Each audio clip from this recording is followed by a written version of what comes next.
بسم الله الرحمن الرحيم.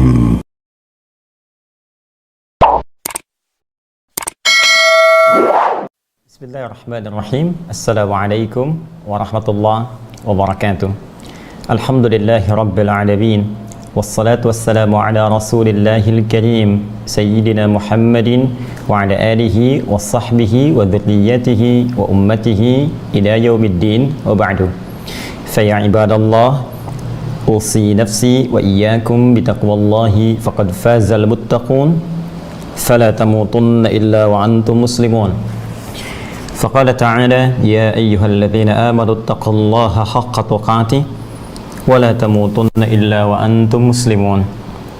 Saudara-saudariku berbahagia, kita masih diberikan kesempatan oleh Allah Subhanahu wa Ta'ala untuk menjalani kehidupan di hari Kamis, di malam Jumat ini, menjelang pertengahan akhir di bulan Syawal 1441 Hijrah. Semoga sampai dengan malam ini kita mendapatkan rahmat Allah Subhanahu wa Ta'ala, ampunannya dan keberkahan yang mengiringi kehidupan kita. Berkah berarti ziyadatul khair, bertambah segala nilai kebaikan-kebaikan. Karena itu kita bisa mengecek dalam kehidupan kita seberapa baik kita sampai dengan hari ini bila dibandingkan dengan masa-masa yang telah berlalu. Apakah tatapan mata kita sudah baik, pendengaran kita digunakan pada yang baik, lisan bertutur pada yang baik, sampai ke ujung kaki, sampai membentuk perilaku kita yang baik dalam kehidupan, sehingga dapat kembali kepada Allah yang maha baik. Karena Allah maha baik, maka tidak menerima kecuali dari yang baik-baik. Nabi menyampaikan, innallaha thayyibun la yaqbalu illa thayyiba. Sungguh Allah itu maha baik, maka tidak akan mau menerima kecuali yang baik-baik saja. Semoga dengan itu kita senantiasa diberikan petunjuk oleh Allah menjadi hamba-hamba terbaik di antara sekian hamba-hamba Allah yang pernah beraktivitas di bumi. Dan tidak ada jalan yang paling mudah, jalan yang paling komprehensif, jalan yang paling mulia untuk menjadi pribadi yang baik kecuali mengawali dengan petunjuk Al-Quran. Karena itulah Nabi SAW pernah bersabda, khairukum man ta'allamal Qur'ana wa 'allamah. Ya, sebaik-baiknya di antara kalian ialah orang yang mau belajar Al-Quran dengan sungguh-sungguh, lantas kemudian ia berusaha mengamalkannya sesuai dengan batas kemampuannya. Karena itulah sering saya contohkan, Allah menurunkan Al-Quran bukan di komunitas yang sudah punya peradaban, sudah maju seperti Romawi, ataupun juga maju seperti Persia, tapi menurunkannya di kalangan masyarakat yang sangat jauh tertinggal, penuh dengan nilai kriminalitas, yang tidak punya peradaban, nyaris tidak mendapatkan moral yang baik pada saat itu. Al-Quran diturunkan dalam situasi demikian dan bisa merubah penduduknya dari jahiliyah kepada khairu ummah, ya, masyarakat terbaik yang dikenal oleh sejarah, yang bahkan bisa menebarkan aura kebaikannya kepada pelosok dunia sampai bahkan ke Indonesia pada saat ini. Karena itulah teman-teman sekalian, ini pentingnya saya tegaskan di awal jumpa kita untuk mendalami Al-Quran dengan serius, sungguh-sungguh, dan melihat parameter keberhasilannya dengan mentransformasikan nilai itu kepada perubahan perilaku kita. Jadi kalau ada orang mengaji Al-Quran walau sekedar membaca, belum memberikan pengaruh pada dirinya untuk berbuat baik, berarti ada yang tidak tepat dalam bacaannya, mungkin niatnya, ya. Apalagi orang mengaji Al-Quran, memahami maknanya, atau bahkan menghafal Al-Quran, tapi tidak merubah perilaku dalam kehidupannya, boleh jadi ada yang kurang tepat dengan cara dia berinteraksi dengan Al-Quran. Perhatikan patokan di Quran surah ke-35 Fatir di ayat ke-32 itu, ya, ketika Allah menyebutkan thumma awrathnal kitaba alladzina istafaina min ibadina, kemudian kami wariskan Al-Quran itu kepada hamba-hamba pilihan kami, ya. Wa minhum zalimun li nafsi, ada orang yang zalim, nggak berhasil nih, ya, menempatkan Quran bukan pada tempatnya, hafal Quran tapi perilakunya nggak seperti yang diinginkan oleh Al-Quran. Wa minhum muqtasid, ada yang paket hemat, ya, baru untuk diri pribadi belum bisa berbagi, tapi yang diinginkan wa minhum sabiqum bil khairati biidznillah, ya, di antara mereka ini yang berhasil kata Allah adalah orang yang ketika berinteraksi dengan Al-Quran, Al-Quran memberikan pengaruh kepada dirinya sehingga memiliki perubahan perilaku kepada yang lebih baik. Bahkan istilahnya ya difirmankan oleh Allah sabiqum bil khairat, jadi pionir dalam kebaikan. Jadi seharusnya orang yang berinteraksi dengan Al-Quran itu dia bukan sekedar berubah menjadi baik, tapi kalau berhasil kata Allah pionir dalam kebaikan. Ya, kalau ada orang berbuat baik dia paling depan. Nah, karena itu bagaimana menjadi demikian, kita akan mengecek kembali pelajaran kita di pertemuan yang lalu sekilas saja untuk kita sambungkan dalam edisi saat ini. Baik, di pelajaran lalu kita telah sampai pada ayat yang ketiga ya, di penghujungnya ketika Allah berfirman wa mimma razaqnahum yunfiqun. Namun sebelum kita bahas ya kepada kalimat itu dari firman Allah yang dimaksudkan, ada baiknya saya menyingkat dengan cepat tentang makna dari ayat pertama sampai ke ayat ketiga ini. Allah menyampaikan Al-Quran yang difirmankan ini, yang disampaikan disusun dari huruf-huruf yang biasa engkau ucapkan untuk membuat syairmu yang indah itu, yang kau banggakan itu, yang disebut engkau paling hebat dalam menyusun syair, sastra ya, sehingga dikenal oleh kalangan masyarakat pada saat itu bahkan melampaui tempat engkau tinggal. Maka aku turunkan Al-Quran dengan kalimat-kalimat, dengan kata-kata, dengan huruf-huruf yang biasa engkau ucapkan dari tempat keluarnya, makhraj, baik itu dari rongga dada sampai ke lisan, sampai ke bibir, diwakili oleh 3 huruf alif, lam, dan mim. Aku akan sampaikan ini, dan firmanku dzalikal kitab tersusun dengan rapi, dengan sempurna, tidak ada cacatnya, jauh dzalika, jauh dari apa yang kau gambarkan, jauh dari apa yang kau tuduhkan kepada Nabi Muhammad sallallahu alaihi wasallam. Yang kau tuduh Al-Quran adalah produk beliau, yang kau tuduh adalah Al-Quran rekayasa beliau, maka itu jauh dari apa yang kau tuduhkan. La raiba fi, ya, tidak ada keraguan di dalamnya, tidak sempat engkau bahkan tuduhkan kepada otentisitasnya. Kalau engkau berani menuduhnya, maka datangkan yang semisal Al-Quran. Jika memang Al-Quran produk budaya, jika memang Al-Quran produk manusia, maka engkau pun manusia pasti bisa membuatnya. Tapi kalau tak mampu, maka yakini bahwa Al-Quran bukan makhluk, Al-Quran bukan perkataan manusia, tapi Al-Quran firman Allah Subhanahu wa Ta'ala. Kalau engkau sudah paham ini, maka pelajari isinya hudan. Semua isi Al-Quran itu sejak dia diturunkan maka ditujukan untuk memberikan pedoman hidup. Ya, ini diambil dari Al-Quran surah kedua Al-Baqarah ayat 185. Sejak diturunkan di bulan paling mulia, syahrul Ramadan alladzi unzila fihi Al-Quran hudan linnas. Ya, Al-Quran disiapkan untuk menjadi pedoman bagi aktivitas kehidupan manusia seluruhnya tanpa kecuali. Dan Quran ini akan sangat efektif menjadi pedoman kehidupan. Hudan, dia petunjuk yang cepat mengantarkan pada kesuksesan, petunjuk yang mengarahkan pada kebahagiaan, petunjuk yang mendekatkan diri kita dengan Allah Subhanahu wa Ta'ala dengan cara yang benar, petunjuk yang mengentaskan segala kesulitan, petunjuk yang menghadirkan keberkahan dalam kehidupan. Akan sangat efektif ini didapatkan lil muttaqin, khususnya bagi orang takwa. Secara singkat Allah menawarkan kepada kita, jika engkau ingin mendapatkan mudah akses kepada Al-Quran untuk menuju kebahagiaan, kesuksesan, mudah beraktivitas, gampang menyelesaikan persoalan, dapat rezeki bahkan dari sisi yang tidak diduga, segala dikerjakan dengan mudah, maka tawaran singkatnya, jadilah termasuk bagian dari orang takwa itu. Bagaimana cara menjadi orang takwa itu? Maka inilah yang kemudian dirumuskan dari ayat ketiga sampai dengan capaiannya pada ayat yang kelima. Kita telah selesai menuntaskan pada 2 pokok dari 4 unsur dalam mendapatkan titian menuju predikat takwa. Yang pertama, kita telah bahas tuntas ya, unsur untuk menjadi takwa itu atau termasuk golongan orang-orang yang takwa, yang dengan ini bisa meraih berbagai kemudahan yang telah kita ulas panjang lebar dengan uraian yang cukup luas.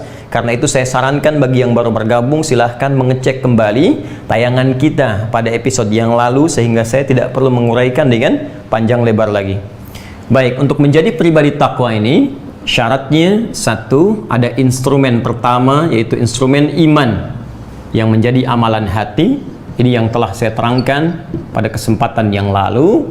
Bahasa Al-Qur'annya difirmankan oleh Allah, syarat pertama, alladzina yu'minuna bil ghaib.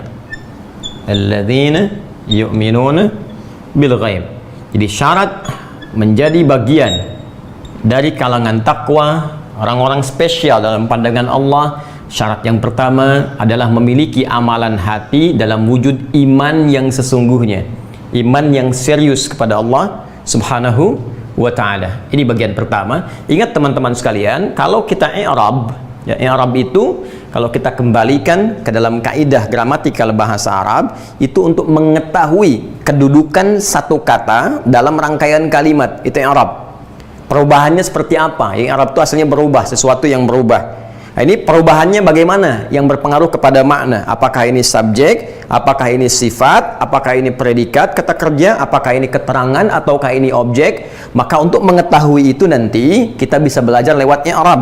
Nanti turunannya terkait harakat, di situ ada nahwu, perubahan kata-katanya, derivasinya ada sharaf di dalamnya. Jadi kalau kita ngaji di ilmu i'rab, maka saya tidak bermaksud mengajari, hanya berbagi saja dari apa yang saya dapatkan dari guru-guru kami. Ini sebelumnya takwa diungkapkan oleh Al-Quran, ya, dalam firman Allah dengan kalimat muttaqin, al-muttaqin, hudal lil muttaqin. Demikian. Lalu diteruskan ke ayat ketiga. Yuk kita i'rab dulu. Alladzina ismun mausulun mabniun alal fathi. Ya, ini isim mausul konjungsi, mencakup kepada seluruh kalangan tanpa kecuali. Disebutkan 1080 kali dalam Al-Quran. Baik ya.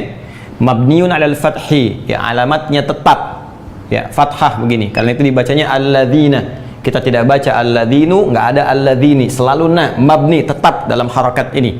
Perhatikan, fi mahalli jarnin sifatun, kedudukannya jar, fi mahalli jarnin, ya, posisinya, kedudukannya. Ada istilah dalam bahasa Arab, di ilmu Arab, jar. Ada rafa', ada nasab, ada jazm, ada jar. Jar, perhatikan baik-baik, sifatun. Nah, ini kedudukannya, sifat atau na'tun, ya, sifatun lil muttaqin. Jadi sifat itu bisa diartikan karakter, ya, jelas, bisa diartikan juga ciri, ya. Nah, jadi kalau Anda ingin lebih jauh mendalami, seakan Allah ingin menyampaikan, nih, kalau Anda ingin lihat ciri orang takwa, karakter orang takwa itu, maka yang paling awal pondasinya itu iman. Ini amalan hati. Ya, yu'minuna bil ghaib, yakin tanpa ragu kepada Allah walaupun belum tampak dalam pandangannya. Ini tidak perlu saya terangkan lagi karena telah saya uras, ya. Saya i'rab saja. Ini yu'minuna fi'lun mudhari'un, ya, marfu'un wa alamat raf'i bi thubutin nuni li'annahu min al-af'alil khamsah atau amthilatil khamsah. Ya, ini fi'il mudhari, ya, marfu', rafa', alamatnya rafa'nya itu thubutun nun, tetapnya nun, karena ini termasuk dari 5, ya, 5 fi'il yang tetap, ya. Kemudian ini fa'ilnya waw, menunjuk kepada banyak orang. Waw, ya, menunjuk kepada banyak. Artinya apa? Allah memberikan kesempatan pada banyak orang untuk memiliki karakter takwa, untuk punya ciri-ciri takwa. Jadi Allah tidak menginginkan si fulan aja yang takwa, si fulanah saja yang takwa, tapi Allah buka kepada semuanya. Siapapun hambaku yang ingin masuk dalam kalangan takwa ini, silahkan, kata Allah seluas-luasnya. Karena itu nanti di hari kiamat, jika ada orang yang datang kepada Allah, dihisab dia, pada saat itu dia kembali tidak menjadi bagian dari takwa, maka kesalahan kembali kepada orangnya. Ya, kenapa? Karena Allah sudah buka seluas-luasnya, orang itu yang tidak masuk ke dalamnya. Kan? Allah sudah memberi, Allah sudah membuka, Anda tidak mengambil. Jadi kalau Anda tidak mendapatkan rahmat Allah di saat itu, bukan Allahnya yang salah. Andanya kenapa tidak mengambil anugerah yang Allah berikan saat di dunia? Persis ketika Anda datang ke ta'lim, panitia memberikan makanan yang lain makan, Anda tak mengambil. Lalu Anda merasa lapar, pingsan kemudian. Lantas ketika Anda pingsan, jangan menyalahkan kepada panitia. Ya, karena mungkin Anda duga tidak memberi makan. Dia memberi, Anda tak mengambilnya. Jelas begini? Baik. Jadi kita ingin tunjukkan bagaimana kasih Allah diberikan kepada seluruh hambanya. Wahai hambaku, siapapun kalian yang menginginkan jadi orang takwa, aku ingin hidupmu bahagia, kata Allah. Aku ingin hidupmu sukses. Aku ingin urusanmu mudah. Aku ingin kau mendapatkan apa yang kau ingin harapkan dalam kebaikan. Aku ingin kau berkah hidupnya. Untuk itu jadilah orang takwa, kata Allah. Ini sifatnya. Dengan keadilan Allah diberikan kesempatan pada setiap hambanya tanpa kecuali, termasuk pendosa. Jika ia ingin kembali kepada jalan yang benar, dia tinggalkan salahnya, dia dapatkan solehnya. Maka dengan itu dia berpeluang menjadi orang takwa seperti digambarkan di ayat ini. Oke, satu, amalan hati. Kemudian yang kedua, teman-teman sekalian, Wa yuqimunas shalah. Saya i'rab dulu karena di kesempatan yang lalu saya belum i'rab. Wa yuqimunas shalah. Demikian. Ya. Fokus. Ini nanti saya akan terangkan di ujung bahasan kenapa ini saya tuliskan kembali, karena nanti ada susunan yang indah yang ingin saya bagi dalam pendekatan ilmu balaghah, ya. Dari situ kita bisa memahami apa yang akan kita uraikan. Wa yuqimunas shalah. Fokus. Wa harfu atfin, huruf ataf. Ingat, ataf itu huruf konjungsi, huruf sambung, ya.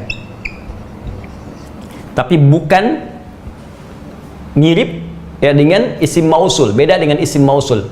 Ataf huruf sambung yang dimaksudkan menyambungkan hukum dengan yang sebelumnya, mengaitkan, mengorelasikan apa yang akan dibahas diikutkan pada hukum sebelumnya. Ya. Jadi yang dimaksudkan di sini kalau dalam ilmu hitung mungkin kita tambahkan plus gitu kan, dan diikutkan pada sebelumnya, tambahkan. Untuk menjadi orang takwa ini instrumen yang kedua tidak cukup dengan beriman saja, mesti dibuktikan iman ini dengan amalan. Maka amalan pertama kata Allah, orang takwa itu yuqimunas shalah, akan membuktikan imannya dengan mengerjakan amalan fisik. Ya. Dicontohkan kemudian lewat salat. Ini contoh pertamanya, ya, salat. Kenapa salat? Karena salat paling mudah yang bisa dikerjakan oleh setiap kalangan. Ya, nggak bisa berdiri pun bisa dengan duduk, nggak bisa duduk pun bisa dengan berbaring, berbaring pun sulit bisa dengan bergerak. Ya, bergerak sulit memberi isyarat, tak bisa memberi isyarat disolatkan karena selesai kehidupannya. Baik ya. Nah ini yuqimunas shalah, ini sama dengan di atas, ya. Ini fi'il mudhari, teman-teman sekalian. Kemudian alamatnya thubutun nun, subjeknya ini ya fa'ilnya bentuknya jamak banyak.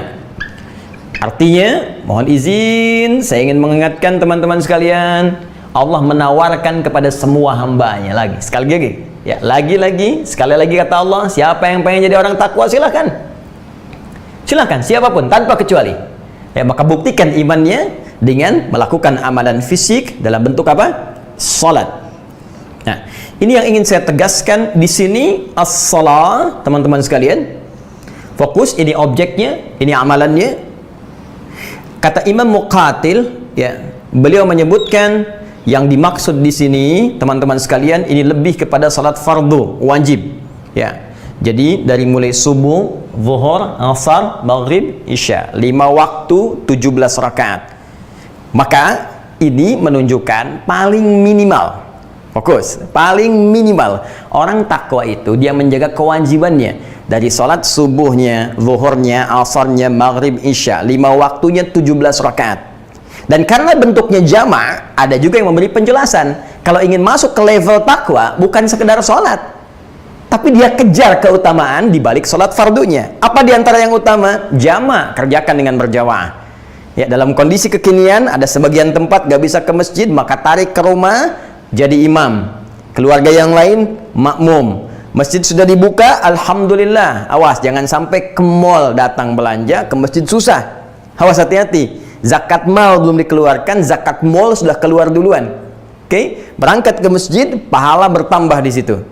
Karena itulah kemudian kalau kita ukur dengan yang ini, yang wajib saja, fokus, maka setidaknya orang takwa bisa memelihara minimal salat fardunya tepat waktu ditunaikan, kemudian ditunaikan dalam keadaan jamaah. Ini ukuran takwanya. Jadi kalau ada di antara kita, mohon maaf, yang selama ini jamaah masih susah misalnya, masih senang sendiri, alih-alih ke masjid, di rumah pun sudah ada keluarga, masih nggak mau jamaah juga, maka ini menunjukkan tingkat takwanya belum baik. Jelas? Apalagi misalnya sudah jamaah tidak, waktunya pun semaunya. Ya, subuh dimulai kurang lebih misalnya jam 4.35, ini tunda-tunda sampai setengah 6, sholat masih sendirian, malas-malas dikerjakan, maka ini menunjukkan takwanya minimal. Paham? Baik, ini pendapat Imam Muqatil. Beliau berargumentasi pada keterangan Ibnu Abbas radhiyallahu ta'ala anhuma yang mengambil pada kalimat falah, karena di ayat kelima ada kalimat ulaika ala hudam mir rabbihim wa ulaika humul muflihun. Kata muflihun akarnya dari aflaha yuflihu. Kata aflaha, kata dasarnya falah. Sedangkan setiap sholat fardu, panggilan azan itu ketika meminta kita sholat hayya 'alas shalah, maka diteruskan dengan kalimat hayya 'alal falah. Ya, perhatikan tajamnya tuh ya. Baik, cara berpikirnya bagaimana merangkum sebuah makna dengan keterangan-keterangan yang belum tentu semua orang bisa mendapatinya. Namun demikian, jumhur ulama, mayoritas ulama. Nah, kalau mayoritas berarti yang banyak ya, berpendapat ini bukan sekedar fardunya saja. Kalau fardu semua orang bisa mengerjakan. Kalau memelihara waktu memang itu standarnya. Jadi kalau telat waktu berarti di luar standar. Artinya jangankan orang yang naik level takwa, orang yang belum level pun memang seharusnya menjaga waktu, kata para ulama. Apa dalilnya? Kata jumhur, buka Quran surah ke-2 Al-Baqarah ayat 238. Hafizu 'alas salawat was salatil wusta wa qumu lillahi qanitin. Jagalah oleh kalian waktu-waktu salat itu, jangan sampai terlambat. Jadi menjaga salat itu bukan sekedar menunjukkan parameter takwa, memang itu standar mengerjakan salat. Jelas ya? Baik. Kalau fardu, ya memang mesti mengerjakan yang fardu. Karena itu, jumhur ulama, seperti disebutkan oleh Al-Imam Al-Alusi dalam kitabnya Ruhul Ma'ani, ya, beliau menyebutkan, jumhur ulama berpendapat ini bukan sekedar mencakup kepada fardunya saja, tapi juga dengan sunnahnya, dengan nawafilnya. Maka, ini mencakup kepada, kata beliau, al-fara'id wal nawafil. Ya, fardu dan sunnah. Ini poinnya yang ini. Nah, ini kalau kita mau naik ke level takwa, ya, dari muslim naik ke mukmin naik ke takwa. Jadi kalau mau masuk ke level takwa, maka bukan sekedar fardunya. Kalau fardu, ya, ini memang semua muslim tuh wajib mengerjakan. Jadi nggak masuk level takwa pun ya sholat juga 5 waktu. Jelas ya? Nah, kalau kita ingin naik ke level tertinggi, pengen anugerah yang banyak, lebih daripada yang lainnya, maka amalannya mesti lebih. Itu objektif. Ya. Jadi kalau Anda ingin penghasilan banyak, kerjanya kan mesti lebih kan? Yang standar ya penghasilan standar saja. Apalagi akhirat kalau kita ingin gambarkan, kalau kita ingin bandingkan, dan tidak ada bandingan antara dunia dengan akhirat. Karena itu kata jumhur ulama, kalau ingin meningkat menjadi level takwa, bukan sekedar jaga fardunya, tapi tingkatkan dengan amalan sunnahnya, rawatibnya, mutlaknya, tahajudnya. Ayo coba cek sampai dengan pembahasan ini 2 pekan ke belakang sampai di malam ini, sudah sejauh mana kita berikhtiar untuk meningkatkan kualitas diri kita menjadi hamba yang bertakwa dengan meningkatkan amalan sunnah kita. Ayo saya tanya, tadi saja ba'da maghrib salat sunnah tidak? Hah? Sebelum subuh salat sunnah tidak? Sebelum zuhur, ba'da zuhur, cek lagi. Nah, kalau kita ingin berlatih menjadi lebih takwa lagi, salah satunya amalan fisiknya lihat, karena ini nggak perlu bayar. Amalan fisiknya lihat, teman-teman sekalian, dan cek dalam pengamalan bentuk tambahan ibadah sunnahnya. Nanti kalau sudah kita terbiasa dengan ini, demi Allah saya katakan, lihat apa yang terjadi setelah itu. Lihat apa yang terjadi.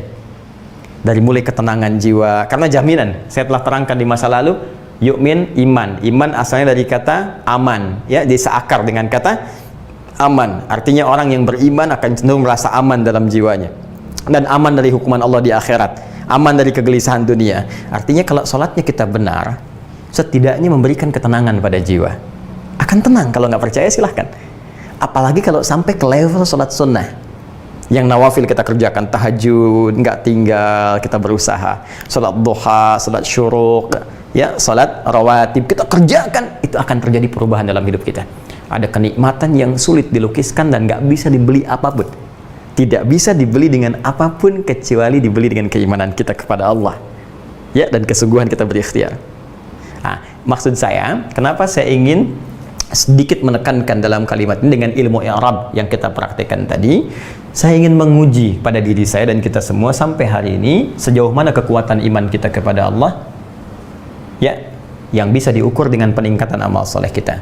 Kalau sudah kita bisa tahu statusnya sampai hari ini, kemudian kita lanjutkan kepada amalan yang ketiga, yaitu amalan harta. Ini tingkat lebih tinggi lagi, ya, amalan harta. Perhatikan teman-teman, Karena kita upgrade kan, ya. Naik levelnya. Sudah di sini hati, buktikan ke fisik, amalan fisik yang ini bentuknya salat. Ya, kemudian naik ke level yang ketiga. Ini saya ingin tunjukkan begini. Jadi Al-Qur'an itu indah ya, memberikan step, tingkatan-tingkatan dalam beramal.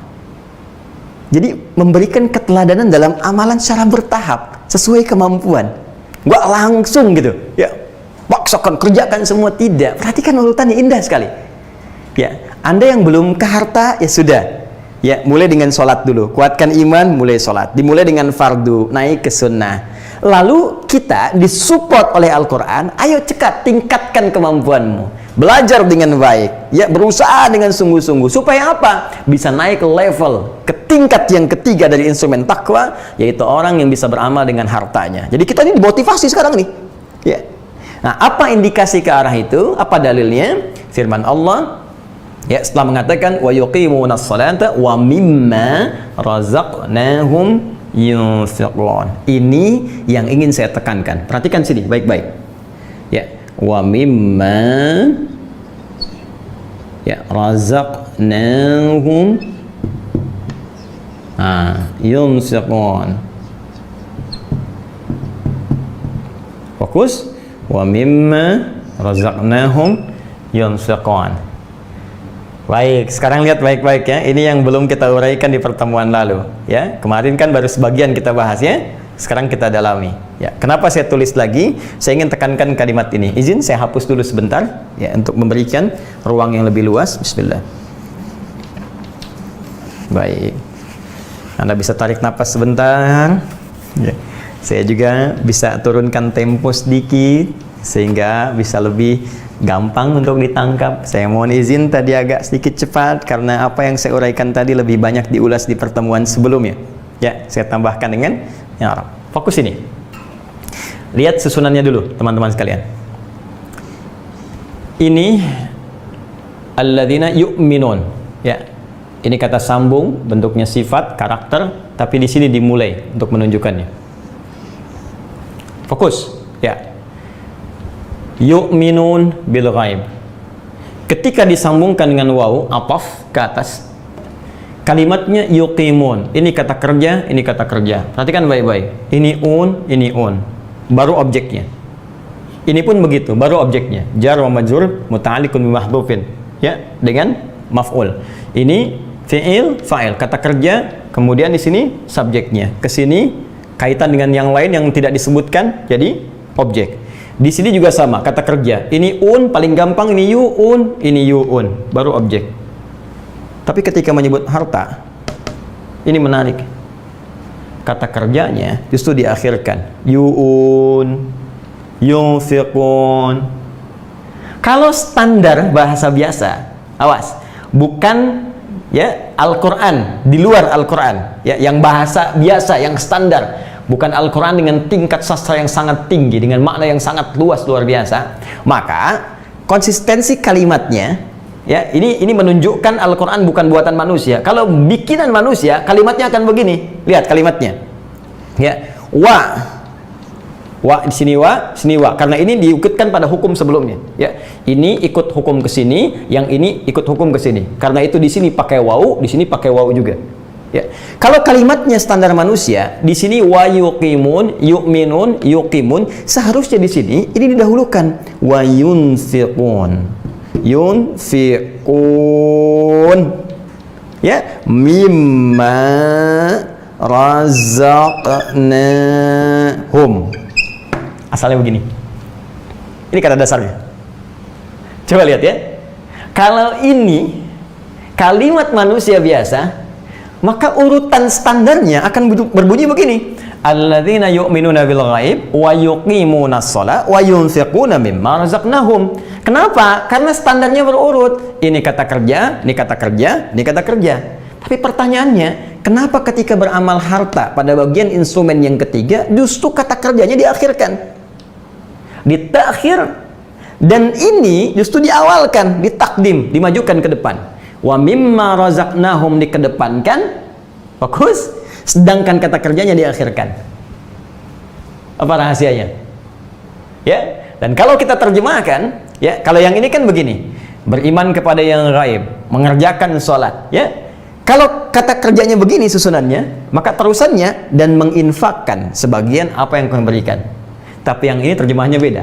Dan dari apa yang kami infakkan, sebagian dari apa yang kami berikan. Dan dari apa yang kami berikan berupa rizki yang kami titipkan pada mereka, yunfikun, mereka infakkan. Pertanyaannya, kenapa kata kerjanya diakhirkan, tidak diawalkan? Yuk kita lihat dulu. Ini rahasianya ditemukan di ilmu i'rab. Ya, makanya sekarang kita uraikan dulu sebelum masuk lebih dalam lagi. Ya, kemarin kita berikan pengantar luas supaya paham tentang infak. Sekarang kita i'rab dulu. Yuk. Wa harfu 'atfin. Ini sama, ya. Mabniun 'alal fathi la mahalla lahu min i'rab. Jadi ini huruf ataf yang mengikutkan hukum pada sebelumnya. Di terjemahannya begini, cara menerjemahkannya.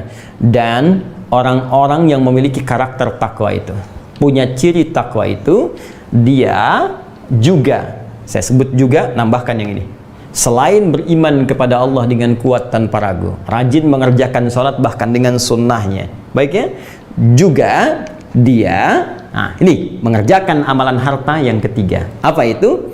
Mimma, minnya, ya, harfu jar, maknya isim mausul, ya, isim mausul fi mahalli jarrin, ya, ini sibhul jumlah muta'alliqun bi mahdhuf.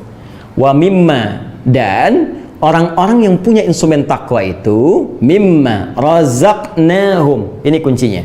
Fokus di sini kuncinya. Razaqnahum, razaqa fi'lun madin mabniun 'ala sukuni liittisalihi bi dhamir na, ya, fi'il madhi, kata kerja.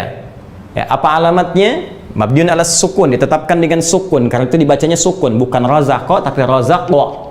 Razaqwa. Kenapa dibaca sukun razaqwa? Karena ada na bersambung dengan na dari kata nahnu setelahnya. Razaqna, kalau na-nya dibuang razaqwa. Tapi karena ada na-nya disukunkan razaqna. Na-nya fa'il. Awas, hati-hati. Asalnya dari nahnu menunjuk kepada Allah. Kemarin telah saya terangkan, kalau ada nahnu ditujukan kepada Allah, maka ini menunjukkan dua informasi utama. Satu, ta'zimun nafsi, menunjukkan keagungan Allah. Awas, kalau ada na, inna anzalna, ini peristiwanya agung, karena itu Allah menyebutkan keagungannya. Hati-hati. Yang kedua, ta'zimu sya'ni, untuk menyampaikan dahsyatnya informasi yang disampaikan. Agungnya hal yang akan diutarakan. Seakan-akan Allah ingin menyebutkan. Perhatikan kalimatnya. Fokus. Nah, ini menunjuk kepada Allah, dan dari sebagian rezeki yang telah aku berikan dengan segala keagunganku. Ini rezeki itu hal yang agung. Karena itu kata Imam Al-Alusi dalam kitabnya Ruhul Ma'ani, asal kata rizkun itu al-hawwu. Hawwun, sesuatu yang utama, sesuatu yang agung. Ini Allah itu saking agungnya rezeki, itu bersumpah dengan keagungannya. Rizki itu sesuatu yang bernilai dalam kehidupan kita. Tapi jangan lupa, kata Allah, nah, dengan segala keagunganku, aku yang punya rizkinya. Aku titipkan kepada mereka, hamba-hambaku. Kepada orang yang bertakwa ini. Ini seakan Allah ingin memberi isyarat, ya, dengan kalimat ini, wa mimma razaqnahum, isyarat pertama, fokus baik-baik, rizki yang aku berikan itu begitu agung. Tapi seagung-agungnya rizki ini, kamu harus sadar bahwa semua rizki itu punyaku. Nih, kembali kepada Allah. Karena itu dia disebut dengan Ar-Razzaq, sang pemberi rizki. Ya, Allah ingin mengatakan, ini semua rizki yang kamu rasakan, kamu dapatkan. Hei, rumah kamu yang luas itu. Hei, yang suka kamu pengen lihatkan pada orang lain. Hei, mobil kamu yang kamu koleksi banyak itu. Hei, harta kamu yang sering kamu cek di ATM itu, yang kamu tunjukkan kepada publik, yang kamu ingin update dengan status orang paling kaya bahkan di dunia. Aku ingin tunjukkan, kata Allah, semua itu bukan punya kamu, itu punya aku. Kalau punya Anda, kan sering saya katakan, kalau punya Anda berarti akan ikut dengan Anda kemanapun. Ya, rumah punya Anda ke alam kubur, rumahnya ikut. Mobil punya Anda ke alam kubur, mobilnya ikut. Ini kan tidak. Anda ke kuburan, mobil tetap di atas tanah. Anda ke kuburan, rumah tetap di atas tanah. Anda ke kuburan, uang tidak ikut ke alam kubur Anda. Berarti Anda itu diberi petunjuk bahwa apa yang selama ini kita katakan punya kita, kata Allah itu punya saya. Cuman dititipkan kepada kita supaya dengan itu kita bisa beramal untuk bekal pulang, untuk kembali. Ya. Jadi ketika ada orang dititipkan harta, jangan bangga dulu dengan harta. Mungkin harta ini amal utama yang bisa kita manfaatkan karena kita belum bisa menyusul orang lain yang sebagian orang menilainya. Loh, dia itu miskin, dia itu fakir. Betul, fakir dalam urusan harta, tapi dia kaya dalam urusan ibadah fisik. Dia bisa puasa, bahkan telah naik. Anda baru Senin, dia sudah Senin Kamis. Anda Senin Kamis, dia tambah Ayyamul Bid. Anda Ayyamul Bid, bahkan dia puasa Daud. Sehari puasa, sehari tidak. Anda yang sehari-hari bahkan mengharapkan sholat Daud, subuh sholat, duhur tidak, asar sholat, maghrib tidak, tahajud belum bisa bangun, terus Anda pengen sesurga dengan dia, maka amalannya apa? Konsisten pada yang fardu, yang ini yang digunakan harta untuk beramal. Karena itu kata Allah, orang takwa itu ketika akan berinfak, dia menyadari, loh kenapa saya mesti takut berinfak, toh harta ini punya Allah kok, bukan punya saya. Ya, kalau harta itu punya Anda, silakan Anda pikir-pikir. Mungkin takut berkurang. Tapi kalau harta itu punya Allah dan bukan punya Anda dititipkan harta. Yang punya nyuruh, bagi ya. Masa Anda pertahankan? Saya ketitipan harta 100 juta. Kata yang punya, hei Adi, nanti besok yang 50 juta tolong bagiin fakir miskin di sana ya. Yang 25 juta bagikan yatim di sana. Ya. Yang 20 juta bagikan orang di sana tuh, yang Ibnu Sabil. Kamu pakai deh 5 juta. Kata yang punya. Terus saya katakan, ngapain saya bagi? Ini kan punya saya. Anda sehat tidak? Jadi di sini Allah ingin mengatakan begini, ini harta itu punya saya, kata Allah, bukan punya kamu. Jadi nggak usah bangga. Yang punya Allah. Tapi saking rahmannya Allah kepada kita, diberikan kita untuk beramal. Kata Allah, nih, kamu kasih si fulan, kamu kerjakan nih, aku bikin nih orang-orang yang berhak untuk menerima ini. Kamu tinggal salurkan saja. Itu memang punya saya, tapi kalau kamu benar menyalurkannya, aku berikan poin. Aku berikan pahala namanya. Pahala itu yang akan dikonversi nanti saat pulang ke akhirat menjadi pundi-pundi amalan yang bisa mengantarkan kita pada rahmat yang lebih tinggi dibandingkan kenikmatan dunia. Itulah rahasianya di ayat harta, wa mimma razaqnahum didahulukan dibandingkan wa yunfiqun. Kenapa? Karena Allah ingin menegaskan sebelum kita berinfak supaya sadar dulu bahwa harta ini hanya titipan. Kalau sadar dengan itu, paham kita, maka ringan kita untuk berinfak. Paham sampai sini? Nah, sekarang pertanyaannya seperti kemarin, infak itu apa? Kepada siapa kita mesti berinfak setelah sadar kita meyakini bahwa itu titipan Allah? Dan bagaimana caranya berinfak?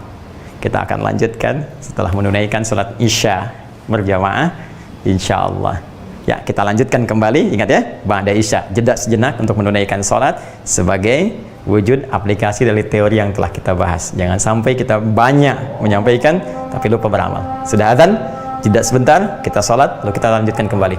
Subhanakallahumma bihamdika asyhadu an la ilaha illa anta astaghfiruka wa atubu ilaik. Assalamualaikum warahmatullahi wabarakatuh.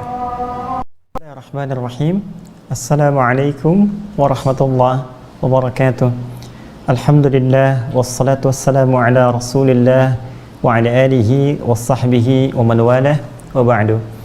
Saudara-saudariku, kita telah menunaikan salat Isya berjamaah. Kita bermohon kepada Allah Subhanahu wa taala semoga salat yang telah kita tunaikan diterima oleh Allah Subhanahu wa taala. Demikian kita menyeru kepada saudara-saudari kita yang belum menunaikan salat Isya atau bahkan di sebagian wilayah di dunia ini yang terhubung dengan tayangan kita pada malam hari ini belum datang waktu salat Isya, semoga Allah memberikan keringanan untuk bisa menunaikannya sesuai dengan waktunya dan semoga pula amalan kita diterima oleh Allah Subhanahu wa taala. Baik, saudara-saudariku, kita akan melanjutkan kembali bahasan kita. Untuk menjadi pribadi yang takwa, diberikan petunjuk oleh Allah di pembuka surah Al-Baqarah bahwa kita mesti mengumpulkan instrumen-instrumen takwa yang dimaksudkan. Dengan harapan bila terpenuhi ini semua, maka kita akan mendapatkan petunjuk Allah yang dijanjikan, hudan lil muttaqin, bagi orang-orang takwa. Yang ketika petunjuk itu didapatkan, maka janji Allah akan tiba diberikan, baik memudahkan kehidupan melepaskan dari persoalan, mendatangkan kebahagiaan, atau bahkan menghadirkan rizki dari sisi yang tidak kita duga. Demikian sering diisyaratkan dalam Al-Quran, wa may yattaqillaha yaj'al lahu makhraja wa yarzuqhu min haitsu la yahtasib. Siapa yang mampu meningkatkan takwanya kepada Allah, maka ia akan dilepaskan dari persoalan yang telah ia hadapi, maka ia akan dimudahkan dari persoalan yang tengah ia jalani, maka ia akan didatangkan kepadanya rizki dari sisi yang bahkan tidak dia duga. Wattaqullaha la'allakum tuflihun. Bertakwalah engkau kepada Allah supaya engkau lebih bahagia dalam kehidupanmu. Wattaqullaha wa yu'allimukumullah. Tingkatkan takwamu kepada Allah, Allah tambahkan kepadamu pengetahuan. Dan untuk mendapatkan predikat takwa itu, kita butuh pedoman. Al-Quran adalah pedoman terbaik yang langsung Allah turunkan sebagai pelajaran yang akan kita maksimalkan. Dan di pelajaran ini ada instrumen-instrumen yang mesti kita kumpulkan. Satu, selalu upgrade keimanan kita kepada Allah sebagai amalan hati kita. Jadi ini dasarnya. Kalau benar-benar ingin bertakwa, maka jaga kondisi hati kita. Di hati ini ada amalan utama yang sering disebut dengan niat dan keikhlasan. Ini yang sangat menentukan.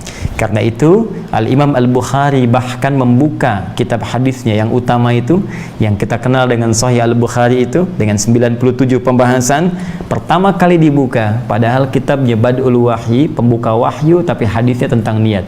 Innamal a'malu binniyat wa innamal likulli imri'in ma nawa. Sungguh semua amalan itu akan bergantung pada niatnya. Bukankah niat itu amalan hati? Dan puncak niat yang paling utama pada amalan hati adalah keyakinan kita kepada Allah Subhanahu wa ta'ala, walaupun belum tampak dalam pandangan kita. Jadi yang pertama, untuk menjadi orang takwa kita harus selalu yakin dengan Allah dalam setiap keadaan. Ya, sedang sulit tetap yakin kepada Allah bahwa Allah akan memberikan pertolongan, kemudahan kepada kita. Sedang bahagia, yakin kepada Allah supaya tidak berlebihan dalam mensyukuri kebahagiaan itu. Jadi dalam suka ataupun duka, jika kita bisa memelihara keyakinan kuat kepada Allah Subhanahu wa ta'ala, maka selain mengumpulkan instrumen takwa yang pertama, kehadiran, kenyamanan, ketenangan akan kita rasakan. Itulah sebabnya sering saya ungkapkan, kata iman terambil dari akar kata aman, yang berarti tenang, nyaman, seperti saya uraikan bahkan sebelum Isya tadi. Yang kedua, amalan hati mesti dibuktikan. Pembuktiannya lewat amalan fisik. Karena itu semua amalan hati butuh pembuktian. Cinta itu amalan hati. Bagaimana membuktikan cinta? Dengan amalan fisik. Menikah, memberikan mahar, melaksanakan akad, menyebutkan sigat dengan lisan. Ya, dari mata turun ke hati, dari hati keluar dengan lisan, dari lisan muncul tindakan berupa kasih sayang. Itu amalan hati. Demikian pula saat beriman kepada Allah. Ketika iman menjadi amalan hati, maka dibuktikan dengan amalan fisik. Apa yang paling utama? Salat sebagai bentuk penghambaan kita kepada Allah Subhanahu wa ta'ala. Dan yang ketiga, instrumen yang paling utama, setelah itu kita upgrade lagi. Ya, hati semua orang mengerjakan, fisik semua orang mampu sepanjang masih hidup. Salat menjadi kewajiban yang melekat sepanjang hidup.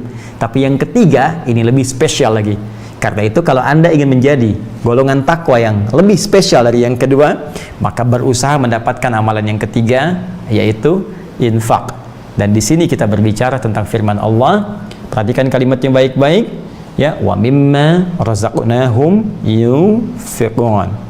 Dan dari sebagian rizki yang kami berikan kepada mereka, mereka mampu menginfakkan sebagian harta itu, sebagian rizki itu, sebagai pembuktian instrumen dan peningkatan takwanya. Baik, kita kembali ke papan tulis untuk kita lebih uraikan dengan lebih komprehensif apa yang telah kita uraikan.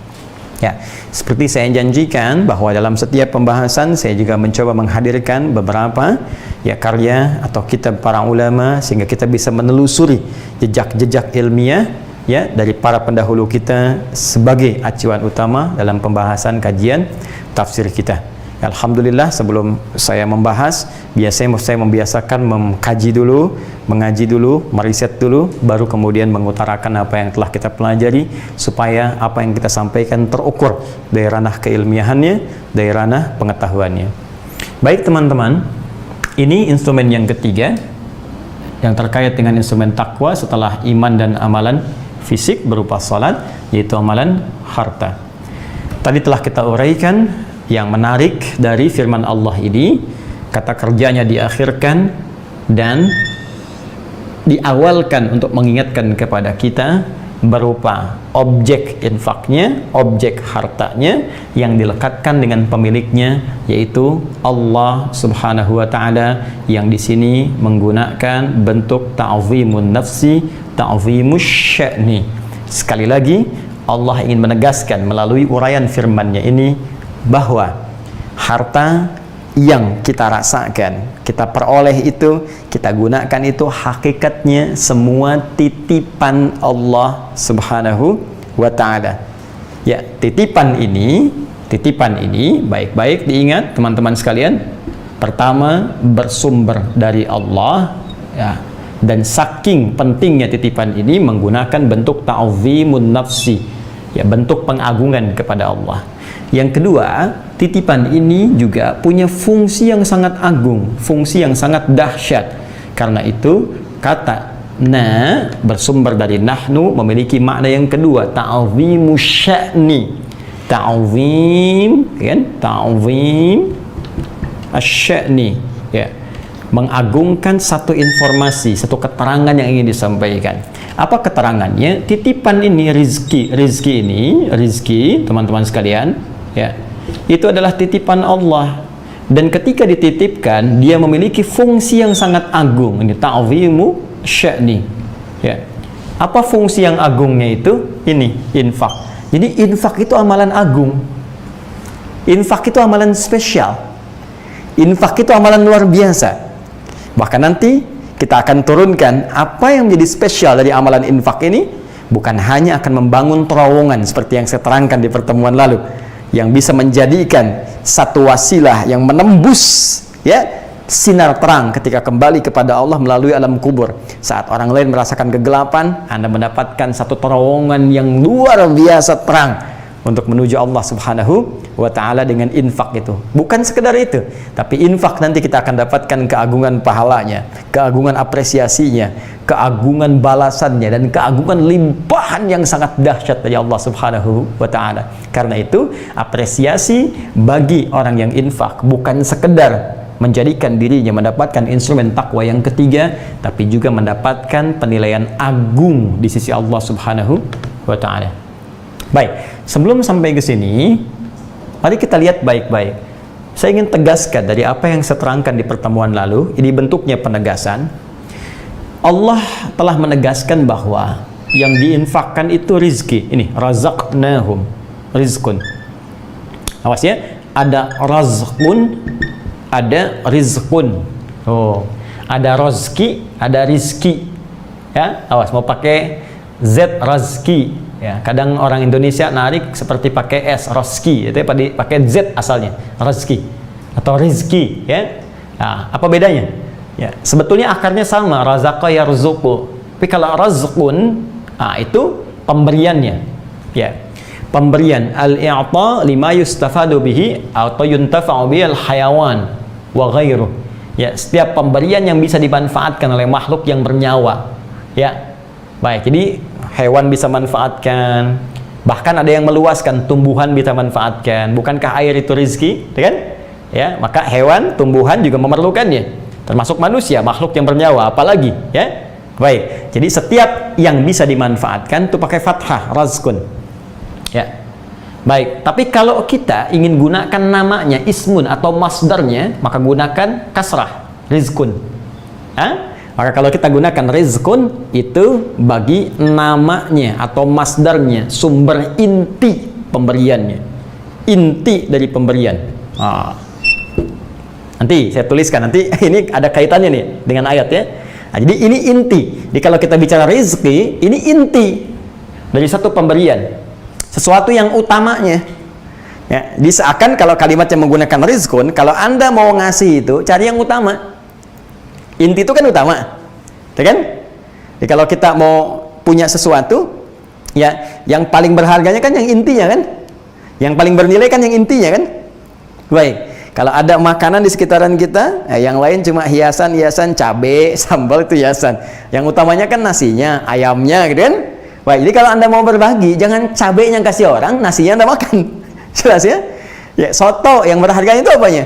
Ya, ayamnya atau dagingnya, ya, atau misalnya makanan lontongnya, kan, yang tergabung di situnya. Kuahnya penting, tapi kan tambahan. Jadi jangan sampai Anda kasih kuahnya ke orang atau cuman kerupuknya ke orang, sotonya Anda makan. Jadi yang inti itu, yang utama itu rizqun namanya. Jelas ya? Nah, karena itu ketika ada seseorang ingin berbagi nanti, Quran menyebutkan cari yang terbaik, yang intinya. Itu ada di Quran surah kedua Al-Baqarah ayat 215. Isyaratnya. Quran surah kedua ayat 215. Ya, paling kanan sebelah bawah di mushaf. Mohon izin mengingatkan. Yas'alunaka madza yunfiqun. Mereka bertanya kepadamu Muhammad sallallahu alaihi wasallam. Kalau pengen infak, nih. Tuh, kan kalimatnya sama, yunfiqun. Kalau pengen infak, apa yang harus diinfakkan? Jelas. Kalau pengen infak, apa yang harus diinfakkan? Qul, katakan, langsung Allah yang berfirman sebagai perintah. Qul, katakan, ma anfaqtum min khair. Ya. Hati-hati, katakan kalau kalian mau infak, cari yang terbaik. Min khair, yang bagus, yang inti. Kalau uang, ya, yang diberikan uang yang bagus, ya, yang masih enak, tuh ya, masih segar, jangan yang sudah lecek, the kill of the kumel, gitu kan, yang Anda lihatnya aja nggak enak. Tuh bahasa Quran di Quran surah kedua tuh ayat 267, wala tayammamul khabitha minhu tunfiqun walastum bi akhirihi illa an tughmidu fi. Jangan sampai kamu pengen infak tapi ngasih yang paling jelek, yang kamu lihat pun sudah nggak enak. Makanan udah nggak enak, kayak ini kasih satpam depan deh. Satpam depan Anda aja lihatnya nggak enak, masa mau dikasih? Jadi itu bukan intinya. Jelas ya? Nah, ini saya terangkan dulu. Ingat, kalau kita belajar bahasanya benar, ini memahami Qurannya enak. Ya, dan ini tafsir bukan otak-atik gitu ya, atau cocok logi, tidak. Memang dalilnya ada, kebahasaannya kuat, dalil menguatkan. Itu intinya, ya. Jadi ini bahasa Qurannya, qul ma anfaqtum min khair, katakan kalau pengen infak cari yang terbaik. Ini inti. Karena itu dia disebut dengan rizqun. Jadi kalau rizqun pemberiannya secara umum, intinya disebut rizqun. Paham ya? Makanya disebut dia ismun atau masdar dalam pendekatan bahasa Arab. Baik, teruskan teman-teman sekalian. Nah, jadi kalau kita ingin memberi, cari yang terbaik. Terbaik. Tapi dari yang terbaik ini, fokus baik-baik. Allah ikat dengan kalimat mimma. Yang asalnya dari min, ini. Min, harfu jar dengan fungsi tab'id, kemudian tambah ma. Mausul, menunjuk kepada makna banyak. Ya. Mim dengan ma. Jadi begini, asalnya min dengan ma, jadi disatukan menjadi mimma, begini. Fokus teman-teman sekalian, mim, ma. Minnya seperti pernah saya sampaikan, penegasannya ini tab'id fungsinya. At-tab'id, ya. At-tab'id menunjuk pada makna sebagian. Tinggal harus semua. Ya. Jadi dari yang baik-baik ini, dari yang inti tadi, dari yang baik-baik keluarkan sebagian. Jangan sampai semua harta yang Allah titipkan pada Anda, oh, karena ini punya Allah, habiskan semua. Tidak. Karena Allah pun memerintahkan ambil untuk Anda dulu. Siapkan, maksimalkan. Nanti ada yang untuk keluarga, fungsi infak di situ disebut dengan nafkah. Nafkah itu dari kata infak. Itu di Quran surah keempat ayat 34. Ar-rijalu qawwamuna 'alan nisa bima faddalallahu ba'dahum 'ala ba'din wa bima anfaqu min amwalihim. Yo ya. Ada untuk keluarga, jelas teman-teman sekalian. Ya, ada untuk kepribadian Anda, ya, urusan dunia Anda, misalnya untuk kerja, Anda butuh kendaraan, silahkan maksimalkan dulu. Anda butuh tempat tinggal, rumah, itu yang dimaksud di surah Al-Qasas, surah ke-28. Ya, di ayat 77 itu, wabtaghi fima ataqallahu daral akhirah wa la tansa nasibaka minad dunya. Benar, engkau ketika akan berinfak itu, betul itu titipan. Dengan itu engkau bisa mencari akhirat. Ya, nggak akan ikut aset duniamu untuk ke akhirat, cuma itu akan dikonversi menjadi pahala untuk akhiratmu, untuk surga yang kau harapkan itu. Cuma jangan sampai kemudian kau keluarkan semua itu untuk urusan luarmu. Wala tansa nasibaka minad dunya. Duniamu pun mesti terpenuhi, karena mustahil engkau bisa mengerjakan urusan akhirat tanpa dunia yang terpenuhi. Semua dipakai infak, begitu mau sholat pakaian nggak ada, kan mustahil sholat tanpa busana. Bagaimana Anda bisa haji kalau nggak ada ongkosnya? Bagaimana bisa berzakat kalau tidak ada uang yang kemudian Anda siapkan untuk itu?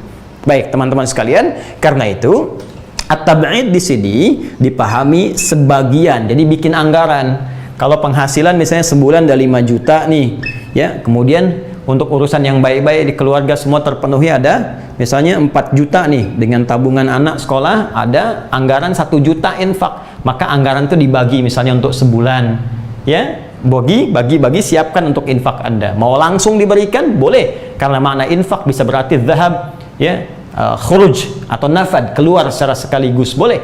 Bisa berarti tadarruj, bertahap, ya, bertahap. Seperti saya sampaikan pertemuan lalu, dari kata nafak itu mamarrun, terowongan yang dibangun. Bukankah bangun terowongan nggak langsung jadi begitu saja? Ya, tapi sebagian sampai kemudian lubangnya terasa nyaman. Itu yang dimaksudkan, keluarkan sebagian sampai kosong betul dari kas infak yang ada di kantong itu. Besok Jumat mau infak berapa? Mau dikeluarkan satu masjid boleh. Mau di masjid itu dari 1.200.000, jalan lagi cari yatim, kasih duafa, kasih sampai kosong. Ya, itu yang dimaksudkan, sampai kita membangun terowongan kita sampai ke alam kubur, sampai kembali kepada Allah Subhanahu wa taala dalam bentuk metafornya. Jelas sampai sini? Ini yang dimaksudkan nanti di firman Allah di Quran surah ke-2 Al-Baqarah ayat 172. Ketika Allah memberikan informasi pada orang beriman, perhatikan kalimatnya, ya ayyuhalladzina amanu kulu min thayyibati ma razaqnakum. Indah kalimatnya. Perhatikan, instrumen takwa yang pertama kan iman kan? Masih ingat amalan hati? Alladzina yu'minuna bil ghaib. Begitu orang beriman, panggilan Qur'annya ya ayyuhalladzina amanu. Berarti berbahagialah Anda, ya? Berbahagialah kalau sudah beriman, berarti kita mendapatkan modal instrumen takwa yang pertama, dan panggilannya indah, beda dengan sapaan umum untuk manusia ya ayyuhan nas, beda. Kalimatnya spesifik indah, ya ayyuhalladzina amanu. Hai orang-orang yang telah mengumpulkan instrumen iman dalam dirinya. Upgrade, tingkatkan. Ya, perhatikan, teruskan kalimatnya ayat 172. Kulu min thayyibati. Pakai min. Silahkan makan. Konsumsi min sebagian, thayyibati ma razaqnakum. Min thayyibati, dari yang baik-baik. Razaqnakum, nih, wa mimma razaqnahum, ini perintah, ma razaqnakum. Min thayyibati ma razaqnakum. Yuk. Allah langsung menyapa kita, ya, dari yang telah kami berikan kepadamu. Allah memang ngasih ke kita titipan, cuma silahkan pakai bagian untuk kita dulu. Tadi ilustrasinya yang saya telah sampaikan, ya, masih ingat sebelum Isya tadi, teman-teman sekalian? Nih, dikasihkan tuh 100 juta di Hidayat, ya, 50 juta bagikan kepada fakir miskin, tuh kan? 25 juta untuk yatim, masih ingat? 20 juta untuk Ibnu Sabil, 5 juta pakai buat kamu, silahkan, ya kan? Titipan kan? Maka silahkan, kata Allah, pakai min sebagian dari Allah yang Allah titipkan kepada kita, pakai untuk kita, ya. Nanti dari situ silahkan bikin anggaran untuk infak. Indah kehidupan. Adil kan Allah? Sangat adil dan sangat maha baik. Mudah bagi Allah menitipkan pada hamba yang lain dengan kasihnya. Tapi ketika Allah menitipkan kepada Anda, maka kita mesti cepat menyadari bahwa kasih Allah sedang ditanamkan dalam hati kita untuk beramal dengan amalan harta itu. Kita sedang diangkat, sadar teman-teman, kita sedang diangkat pada level yang ketiga. Maka jangan cepat Anda turunkan, bukan untuk ria. Jadi kalau ada titipan harta itu bukan untuk pamer. Namanya titipan, mustahil orang dititipin pamer. Saya belum pernah lihat, mohon maaf kepada teman-teman misalnya yang sedang parkirin sesuatu, teman-teman yang luar biasa jadi petugas parkir, kan titipan tuh, ya, motor titipan, mobil titipan. Emang ada teman-teman yang tugas parkir ketitipan misalnya Ferrari, foto ceklik, ya, ketitipan misalnya Lamborghini, foto gini, upload, ini punya saya, kan tidak. Ya, ini kita punya titipan dari Allah, untuk apa dibangga-banggakan dalam kehidupan dunia kita? Apa yang mau dipersaingkan? Toh meninggal juga. Coba lihat persaingannya nanti hasilnya setelah meninggal. Lihat di kuburan, apa hasilnya yang Anda kerjakan sekarang? Saya cuma mau tanya, Anda yakin meninggal tidak? Itu saja. Kalau yakin Anda meninggal, cari persiapan. Kecuali kalau Anda memang merasa yakin sudah aman dengan kehidupan di alam kubur nanti, ya silahkan. Insya Allah dengan mengerjakan nggak ada ruginya. Demi Allah, nanti kita akan buktikan siapa yang bahagia dan siapa yang memelas kepada Allah. Fa'asaddaqa wa aku minas salihin. Berikan kami ya Allah hanya sebentar waktu saja untuk menyedekahkan apa yang telah kami dapatkan selama ini sebagai titipan darimu. Kami ingin beramal saleh. ketika datang masanya itu sudah terlambat dan tidak ada satupun yang bisa kembali. Karena itu teman-teman sekalian, ayo siapkan. Begitu Anda mendapatkan titipan Allah ini, yakinkan pada diri Anda, Allah ingin mengangkat, mengupgrade level saya pada yang ketiga ini. Jelas ya? Nah, ini indah kalimatnya. Jadi ini poinnya. Nah, kemudian min di sini juga ini bisa berarti terkait dengan hukum. Ya, hukmul iktisab, hukum dalam pencariannya. Kalau sudah terkait dengan hukum dalam pencarian, hukmul iktisab, maka ini akan terkait dengan halal dan haramnya.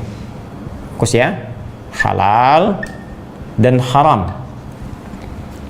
Begini cara memahaminya.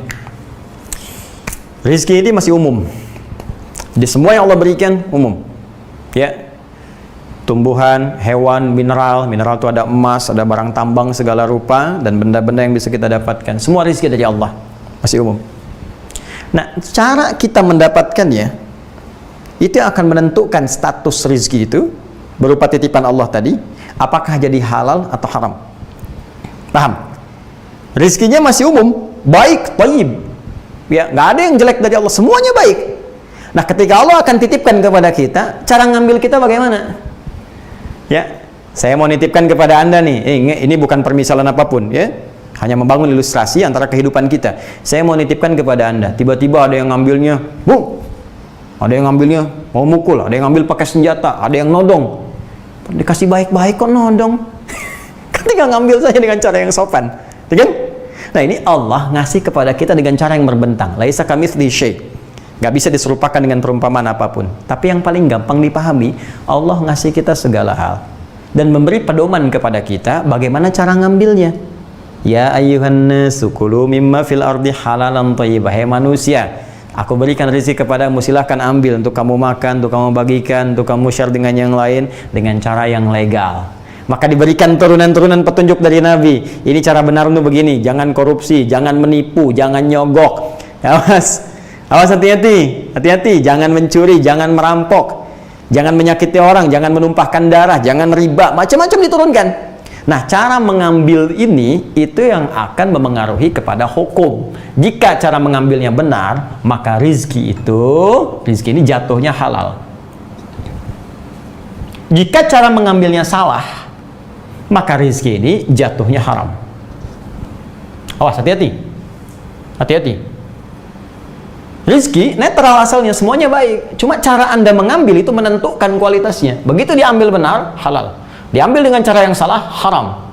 Nah, kenapa Allah kemudian menggunakan bentuk min sebagian? Salah satunya kata para ulama untuk menegaskan, jangan sampai dari yang halal dan haram ini menjadi bercampur. Apalagi ada yang menginfakkan dari yang haram. Min yang dimaksud nggak boleh pakai yang haram. Min wa mimma, dan dari apa yang kami berikan rizki itu yang halal saja yang boleh dipakai infak. Wah, saya korupsi nih, sebagian biar sedikit lah dosanya dikurangin dikit, infak misalnya, nggak bisa. Apa dalilnya? Nabi menyampaikan, innallaha thayyibun la yaqbalu illa thayyibah.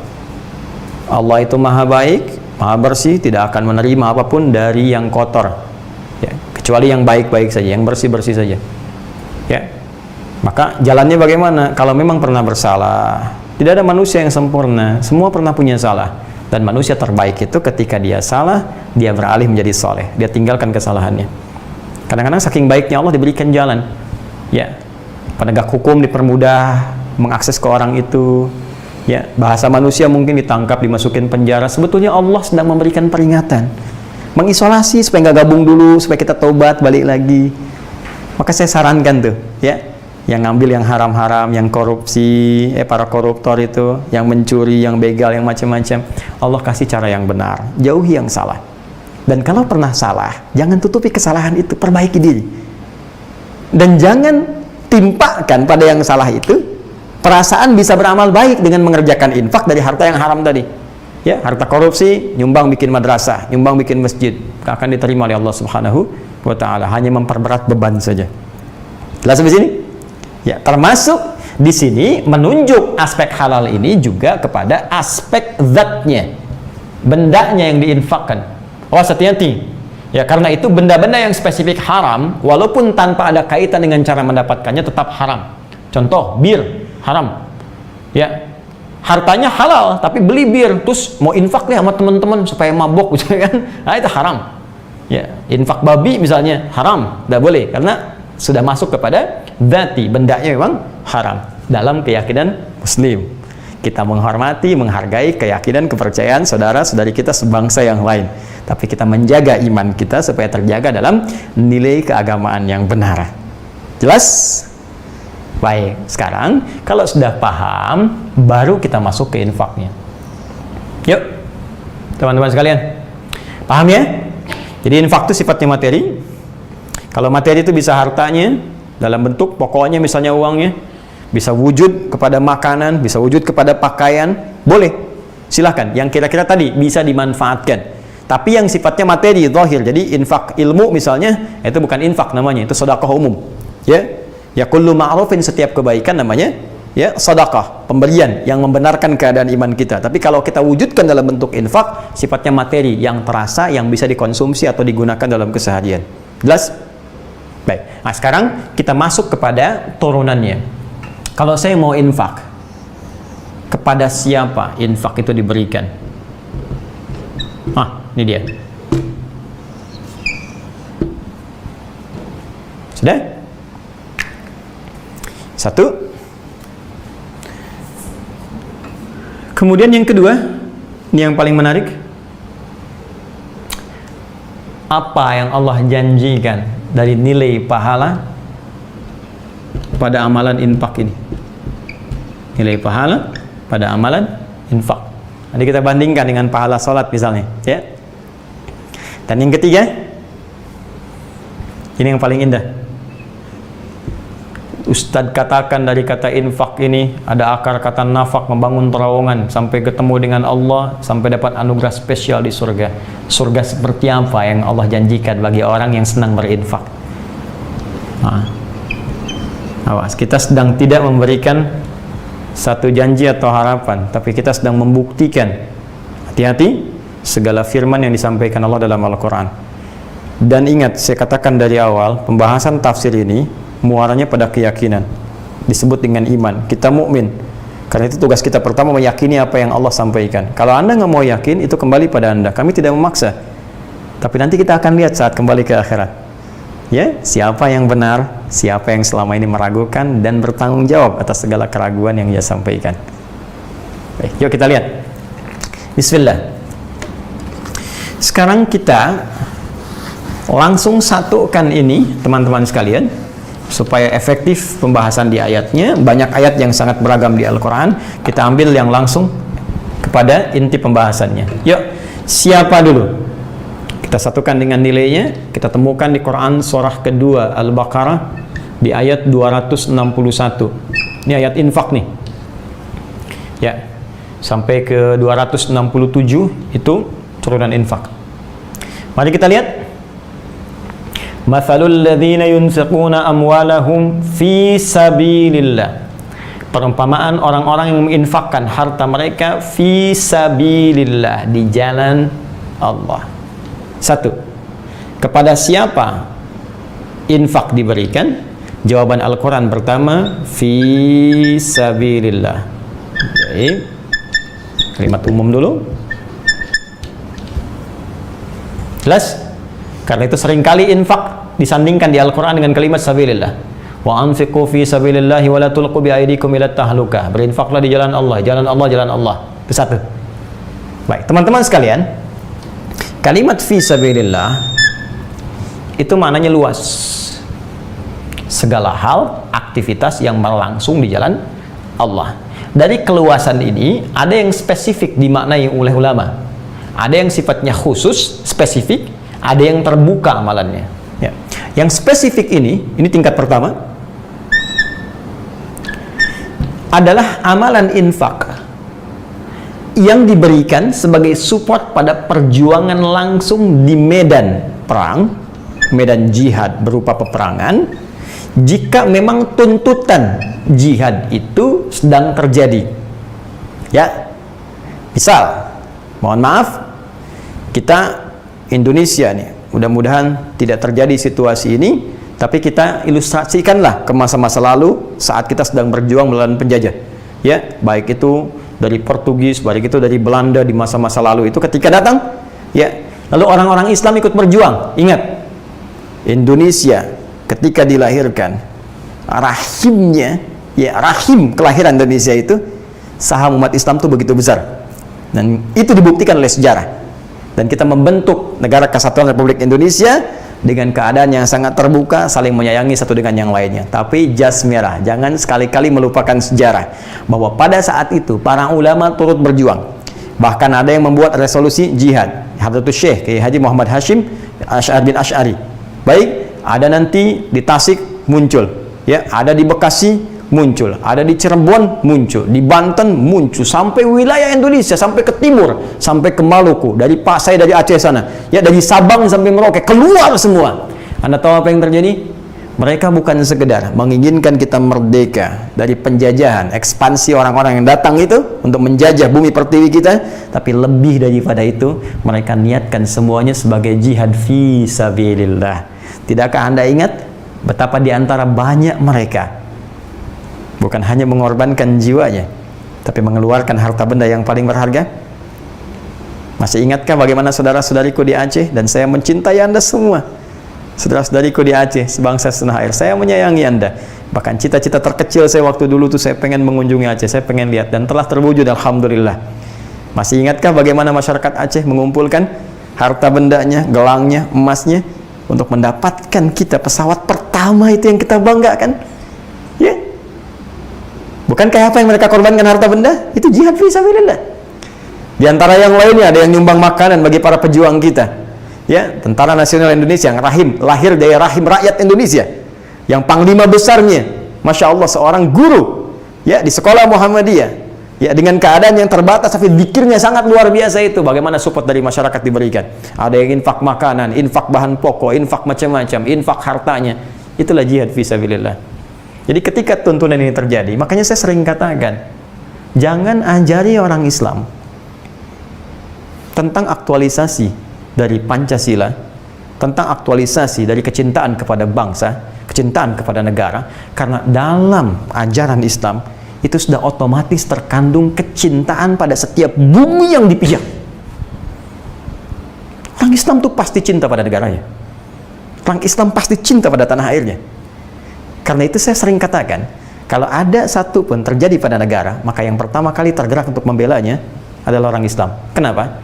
Karena orang Islam punya ajaran jihad fi sabilillah yang turunannya bisa digunakan untuk bela negara, bela bangsa. Baik, ini poin pertamanya. Satu misalnya, ya. Ini kalau kita contohkan di masa-masa perjuangan Nabi sallallahu alaihi wasallam, ya, saat perang Badar, perang Uhud, perang Khandaq, ya, perang Hunain dan lain sebagainya, betapa banyak orang-orang berinfak, ya, dan yang paling fenomenal adalah kisah tentang rebutan infak antara Uthman, ya, Umar bin Khattab dan Abu Bakar As-Siddiq radhiyallahu taala anhu. Saking inginnya mengupdate diri menjadi hamba Allah yang paling takwa, saking pengen sekali. Ya, kata Nabi, ya, anfiqu fi sabilillah, masa-masa perjuangan, ya, infak untuk berjuang. Orang infak, tiba-tiba datang Umar, ya Rasulullah, itu yang lain berapa? Uthman berapa? Sekian. Oh gitu. Ya Rasulullah, saya setengah harta saya. Anda bayangkan. Ya, kalau Umar misalnya saat itu punya 1 triliun 500 miliar untuk perjuangan. Masya Allah. Ya. Terus tiba-tiba datang Abu Bakar, ya Rasulullah, ya, sudah ada yang infak? Sudah. Siapa kemudian terakhir? Umar. Berapa Umar infak? Setengah hartanya. Ya Rasulullah, saya infak seluruh harta saya. Seluruh harta saya. Baik. Nabi bertanya, "Madza tarakta li ahlik?" Apa yang kamu tinggalkan untuk keluargamu? Kata Abu Bakar, mantap, lisannya mengatakan, Allah wa rasulahu. Saya sudah punya Allah dan Rasulnya. Aku tinggalkan untuk mereka Allah dan Rasulnya. Mantap. Keluar di lisannya dari cahaya jiwanya. Bukankah Allah maha kaya? Bukankah Allah yang punya rizki? Mustahil Allah menyia-nyiakan hambanya yang menunaikan perintahnya dengan sangat luar biasa. Ya, dan ketika mereka berjuang, bukankah yang aman Madinah? Bukankah yang tinggal di Madinah pada saat itu ada Yahudi? Ya, ada juga umat-umat yang lainnya. Jadi ketika Nabi berjuang, ya, ketika diserang oleh orang-orang, ya, dari Mekah, Bukan yang ikut berjuang juga, yang dapat maslahatnya. Pada saat itu ada orang Yahudi, orang Nasrani dan sebagainya. Mereka hidup dalam piagam Madinah yang sangat luar biasa.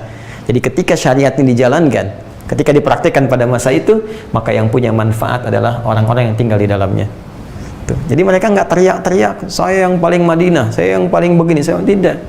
Dan kita pun sekarang tidak perlu teriak, saya yang paling Pancasila, saya yang paling begini. Buktikan saja.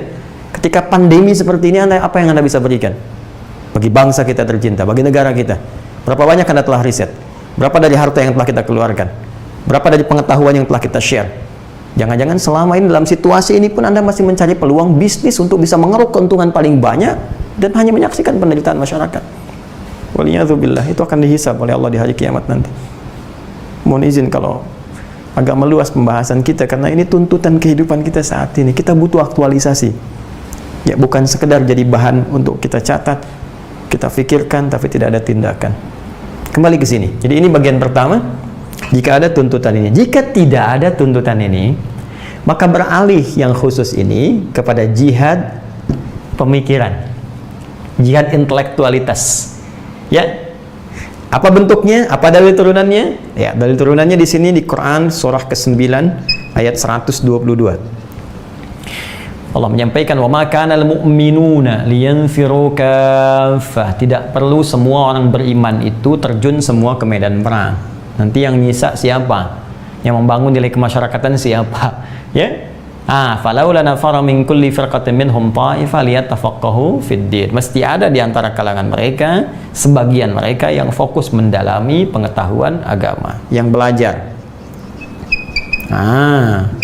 Fokus pada nilai-nilai agama, nilai syariat untuk memelihara umat, belajar tafsir, belajar fiqih yang benar, supaya mengajarkan sholat dengan benar, mengajarkan Quran dengan benar. Hati-hati, karena banyak orang sekarang baru baca terjemahan, tiba-tiba sudah jadi pakar tafsir, ya, yang salah kaprahnya luar biasa. Baca ayat tentang jihad, salah praktek, tembak orang, bunuh orang, bom orang sana sini tanpa dibenarkan, padahal jaminannya neraka nggak pernah keluar. Hati-hati teman-teman. Saya bahkan dapat info tuh pekan lalu, ada orang sembarangan menafsirkan, pengen berjuang, ya karena Allah, baca, ya, wajahadu bi amwalihim wa anfusihim, mereka berjihad dengan harta dan diri mereka. Seenaknya diterjemahkan diri mereka itu dirinya, sehingga ada seorang perempuan membaca itu, dia menjual dirinya secara online. Anda bayangkan, karena salah pemahaman itu. Hati-hati, makanya mesti ada yang ngaji dengan benar, mesti ada yang menerangkan dengan benar. Kalau tidak, agama ini nanti jadi mainan bagi setiap orang. Ya, ini banyak keanehan sekarang. Kalau kita ingin mendengar tentang kesehatan, kita dengar pakar, dokternya bagaimana bicara, ya, pakar kesehatannya bicara bagaimana. Kita ingin tahu tentang ekonomi, lihat ekonominya seperti apa berpendapat. Ya, kita ingin tahu tentang hukum positif, ahli hukum bagaimana. Jadi kita keluarkan dan kita berikan porsinya pada setiap bidangnya masing-masing. Tapi yang paling aneh itu di agama, semua jadi mufti, semua punya pendapat. Nah, maka mesti ada yang fokus belajar ini supaya nanti nilai itu benar untuk disampaikan. Nah, orang-orang yang ketika dia belajar ta'lim, ustadz-ustadz yang mengajar juga itu sampai ke pelosok, Allahu Akbar, dengan segala keikhlasan mereka membimbing masyarakat, itu sedang berjihad. Dan ketika tidak ada tuntutan yang pertama ini, itu nilainya sama dengan yang pertama. Karena itu ayat ini turun untuk memberikan peluang yang sama bagi orang yang belajar, dalam tahap belajar sampai dia bisa mengajar. Kenapa saya katakan bisa mengajar? Karena ayatnya, lihat ujungnya, waliyunziru qaumahum idza raja'u ilaihim la'allahum yahdharun. Supaya orang yang fokus belajar ini benar-benar belajar, sanad ilmunya ada, bisa balik kampung, pulang dan ngajar lagi supaya orang jadi benar. Bahkan sekarang ulama-ulama sekarang mengambil sebagian pendapat ulama-ulama di salaf masa lalu. Ya, ilmu agama itu luas, ad-din, ulumuddin itu luas. Ya, ada yang mencakup spesifik ilmu syariat, ini yang dimaksudkan secara khusus. Ada yang dimaksud ilmu umum. Karena ilmu umum pun syariatnya membantu bagaimana kita benar ibadah. Anda kalau nggak tahu astronomi misalnya, ilmu falak, bagaimana Anda bisa menentukan arah kiblat? Bagaimana bisa menetapkan awal Ramadan? Idul Fitri, Idul Adha? Kalau kita nggak tahu misalnya dasar-dasar fisika, bagaimana bisa mengukur sholat jamaah dan qashar? 3 farsah itu berapa kilometer? Apa rumus yang dipakai? Bahkan kalau nggak ngerti, jarak bisa berubah, bisa beda. Belajar fisika dasar, jarak S sama dengan V dikali T. Kecepatan dikalikan dengan waktu, jadi jarak. Kalau kecepatannya ditambahkan, S-nya dibagi T, ya jaraknya menjadi terpangkas sedikit, apakah masih berlaku hukum qashar di situ? Orang ke Semarang berangkat jam 12, orang ke Jakarta dari Bekasi berangkat jam 12. Yang ke Semarang pakai pesawat, yang dari Bekasi pakai beca. Macet, nyampe ke Jakarta sana dari Bekasi jam 6 sore. Sementara ke Semarang jam 1. Bagaimana bisa yang di Semarang di qashar sementara yang di sini harus tunaikan tepat waktu? Itu pikiran. 2 kulah itu volumenya berapa? Kalau nggak paham hukumnya, nggak ngerti, sulit. Maka dari situ ada yang memaknai secara luas. Ayo belajar. Apa jenis infaknya? Kasih beasiswa. Beasiswa. Teman-teman dari ZIS tuh, Baznas, teman-teman sekalian. Ayo, kirim anak terbaik kita. Berangkatkan mereka ke Madinah, berangkatkan ke Al-Azhar, berangkatkan ke Ummul Qura, berangkatkan kuliah dakwah Islamiyah, berangkatkan ke Tunis, ke Maroko, berangkatin, pulang-pulang, kasih kontrak, pulang jadi mufti. Ke MUI, belajar ilmu yang benar. Supaya ngasih fatwa itu bukan yang kaleng-kaleng. Yang nyocok-nyocokkan satu dengan yang lainnya, supaya berkualitas, diikat mereka, kasih beban. Kamu berangkat dengan infak warga negara Indonesia, kamu berangkat atas nama bangsa, pulang jadi mufti, jangan tanggung, bikin bangga seperti orang dulu. Ulama kita memang levelnya ke situ. Rindu kita Syekh Ahmad Khatib Al-Minangkabawi, rindu kita Syekh Yasin Al-Fadangi, Syekh Nawawi Al-Bantani. Mana semua itu kita butuh saat ini. Berangkat, termasuk yang di ilmu umum nih. Biayai, balik lagi, bangun yang baik-baik. Ayo belajar sana. Ada yang ke Jerman, ada yang ke Belanda, ya, ada yang ke Amerika. Silahkan, tapi sesuai ilmunya. Jangan sampai belajar sholat ke Amerika, ya pulang-pulang konslet. Semua agama sama, menuju pada Tuhan yang sama, cuman caranya beda-beda. Ya, Anda belajar apa di sana, Stephen? Ya, Anda belajar ya yang benar-benar saja lah. Ke sana, ke Jerman, belajar tentang misalnya aerodinamika. Pulang-pulang bikin pesawat, rancang yang bagus. Negara kita negara kepulauan, teman-teman sekalian, yang paling efektif. Kalau kita nggak punya kapal terbang pun untuk keluar, kita gunakan di dalam saja. Anda bayangkan 13.677 pulau, belum termasuk Pulau Gadung, Pulau Gebang.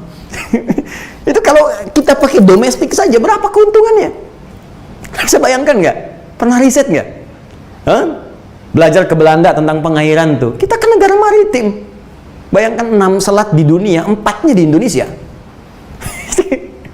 Kita perkuat, kasih beasiswa, balik lagi, bangun bangsa ini. Bangsa besar, bangsa luar biasa, bangsa dengan sumber daya yang sangat luar biasa, bangsa yang sumber daya manusianya bahkan pintar-pintar. Jangan pernah merasa rendah jadi orang Indonesia, mesti bangga. Saya katakan pada warga negara Indonesia, dimanapun Anda berada, termasuk yang terhubung Anda berada di luar negeri, tunjukkan kita bangsa hebat, bangsa besar, bangsa pintar. Saya beri contoh kepada Anda. Orang Indonesia itu diberikan dari satu saja, rezeki lisan, kemampuan lisannya itu sangat fleksibel, digunakan untuk belajar bahasa apapun. Orang Indonesia bicara bahasa Inggris kayak orang Inggris. Where have you been? Yeah, how are you doing? Oh, mirip banget. Bicara bahasa Arab kayak orang Arab. Kif halak ya akhi? Wen masih, masya Allah. Jadi bahasa apapun mirip. Ya kalau mungkin bicara di radio itu nggak kelihatan orangnya, orang akan menduga ini orang ini orang ini orang itu. Nikmat dan kepintarannya luar biasa. Karena syukuri, dibuktikan. Dan bagaimana support itu bisa dilakukan? Ini mekanismenya bangun. Ini karena itu demi Allah saya katakan ajaran Quran itu kalau dipraktekkan dengan benar, makmur kita, makmur. Makanya banyak ajaran Quran itu kemudian dikutip, dibawa jadi nilai, dipraktekkan di kehidupan orang-orang bahkan di barat. Ada yang sampai ke timur jauh, sampai ke Jepang, sampai kemana. Itu nilainya itu kalau dilihat, itu semuanya itu sesuai. Ya, sesuai nilai-nilai kebaikannya. Karena memang historinya dulu begitu. Ketika maju Islam di Spanyol, banyak orang belajar, dibawalah nilainya ke sana. Walaupun mungkin sekarang tidak dikatakan itu diambil dari nilai-nilai keislaman. Tapi fair, sepanjang orang mau belajar silahkan saja. Kalau mau menyalahkan, kembali kepada diri kita sendiri. Kenapa kita nggak riset dan kita awalkan? Tapi cukup mencari kesalahan tidak memberi solusi. Kebangkitan itu yang kita inginkan. Bangkit menjadi orang hebat, bangkit menjadi orang baik, bangkit imannya menjadi orang paling mulia di hadapan Allah Subhanahu wa Ta'ala. Jelas? Oke, nah ini yang khusus teman-teman. Ada yang umum. Nah, kalau yang khusus ini dua suasananya. Kalau yang umum, infak secara umum. Tapi kalau Anda ingin cari lagi dari yang umum ini, yang prioritas siapa? Ya, Mungkin kan umum banyak, Anda mau infak, ya masjid banyak fisabilillah, boleh. Ada taklim di masjid, buat bangun masjid, ada kekurangan dana, silahkan. Di masa pandemi, ya ada yang kesulitan di pekerjaan, silahkan. Ya infak macam-macam dan seterusnya. Ini sangat luas sifatnya, terbuka. Nah, tapi dari yang luas itu ada 5 golongan yang paling diutamakan. Ya, ingat nih, ini yang khusus, teman-teman sekalian, yang khusus. Terus yang umum, di antara yang umum, yang luas ingin kita berikan, ada 5 lagi yang paling diutamakan. 5 ini terkumpul di Quran surah kedua ayat 215. Ayat 215. Yas'alunaka madza yunfiqun. Mereka banyak bertanya kepada Muhammad SAW, apa yang harus diinfakkan? Mereka bertanya tentang infak. Qul ma anfaqtu min khair. Katakan tadi, kalau mau infak, ambil dari yang baik-baik, yang terbaik. Lalu salurkan kepada siapa? 1 lil walidain, orang tua. 1 untuk orang tua, lil walidain. 2 wal aqrabin, kerabat terdekat. Kerabat dekat. 3 wal yatama, anak-anak yatim. 4 wal masakin, orang-orang miskin. Ya. Kemudian 5 wabnis sabil, ibnu sabil. Ini yang utama. Yang lain boleh, silakan. Tapi di antara sekian mungkin ada yang sudah tercover ya, dengan zakat, dengan macam-macam. Tapi kalau Anda ingin ambil yang skala luas, ini 5 yang paling utama. Ya. 1 orang tua. Orang tua nggak boleh dizakati. Ya, orang tua tidak boleh dizakati. Keterlaluan kalau zakati orang tua.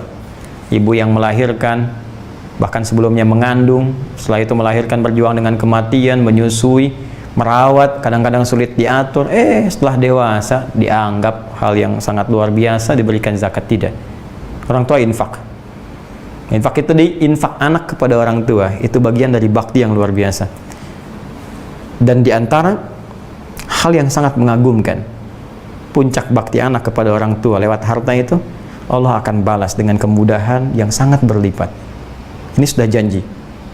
Karena itu banyak sahabat belajar dari keterangan Nabi itu mengagungkan orang tua.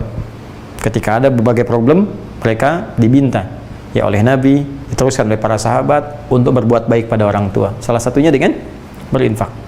Bahagiakan dah. Ya, walaupun mungkin baru sebagian makanan yang bisa kita antarkan. Kita beli buah, walaupun cuma 3 mangga, 1 kita berikan. Kita masak, ya. Atau pulsa mungkin bisa kita kirimkan. Orang tua mungkin ingin belajar online, ingin ikut ta'lim juga, nggak ada pulsanya, antum yang isikan. Nanti saya yang isikan pulsanya.